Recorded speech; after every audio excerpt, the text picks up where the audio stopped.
कि बढ़ गई पीड़ा पिया हम तो सच कहतानी था जैसे चूहे महुआ राजा चूहे मोर जवानी जैसे चूहे महुआ राजा। बताई इतना गर्मी के दिन बा लोग के का हाल हो आवे के बढ़ गई पीड़ा पिया सच कहतानी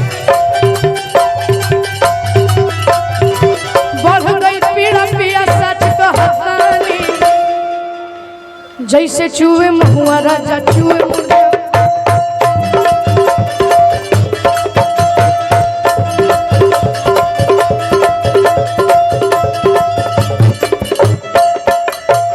बढ़ गई पीड़ा पिया सच कहतानी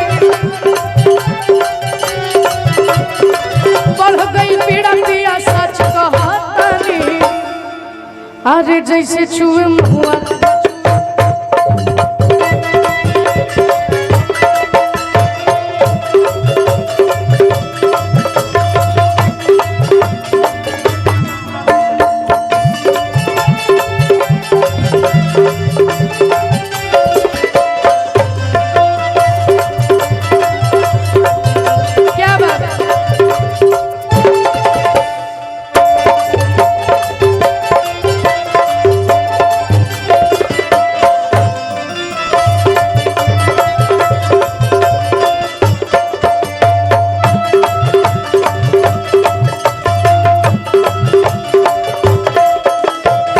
चलत रहे के बाद हम सबके बीच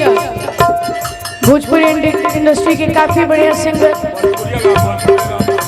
भोजपुरिया गांव की तरफ से ढेर सारा आशीर्वाद प्यार दुलार काफी प्यारा चैनल हम सबके बीच भोजपुरी इंडस्ट्री की काफी बढ़िया सिंगर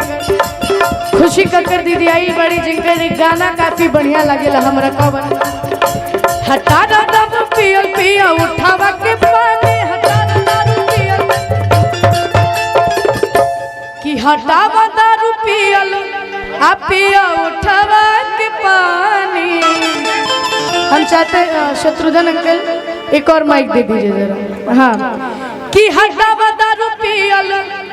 आ पिया उठावा के पानी हवे के बाद कि छोड़ा राजा गाजा अब संभाल मोर छोड़ा राजा गाजा अब संभाल मोर जवानी। हम चाहते हैं खुशी दी हम सबके बीच में है साउंड वाले भैया दोनों का लेवल सेम रखिएगा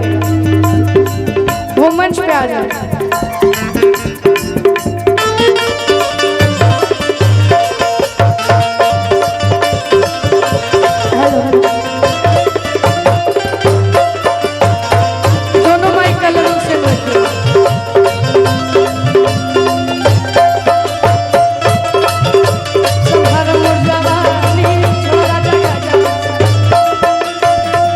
हेलो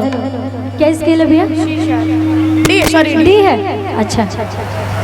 सबसे पहले तो आप सभी को दिल से धन्यवाद सभी लोगों को प्रणाम करती हूँ जितने भी लोग हमारे गार्जियन बैठे हुए हैं और सबसे पहले तो धन्यवाद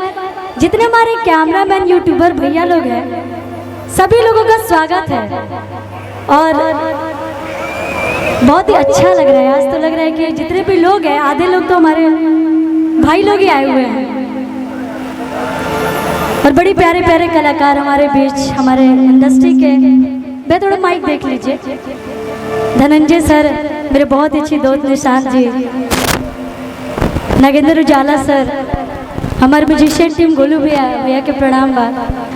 सब कोई के जैसे धन्यवाद देवल चाहता नहीं और हमारे गोलू भैया भी आयल बनी अनुपमा दी भी आए वाला बनी आप सबके बीच में और सबसे सुंदर इंडस्ट्री में और सबसे क्यूट कलाकार मल्टी टैलेंटेड पर्सन मेरा भाई आर्यन बाबू बड़ी सुंदर गाते हैं और ये मेरा गाना है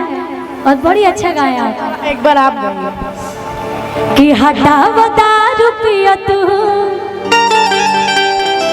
हयो ठगा के पानी